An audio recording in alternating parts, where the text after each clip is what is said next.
So, sabi nila, Dito paano daw nagkamali natin ako ng pipigilan salita ang at tao patawarin niyo ako. uminom ng alak.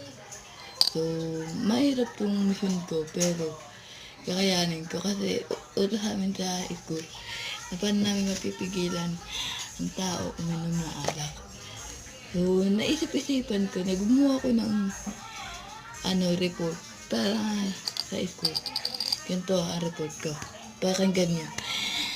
So guys, paano ba mapipigilan uminom ang tao ng alak? Ganito. Una, takutin niyo sila. Pangalawa, itago mo lahat ng alak na sa bahay niyo. Pangatlo, sabihin mo sa tindera na binibilan ang asawa mo, huwag siya pagbenta ng alak. Ganon lang po, kadali yun. Kaya, kung sabihin niyo, subukan niyo, sobra effective. Naninong ko, hindi na nainom, dating laging lasinggero, hindi na nainom. Ginawa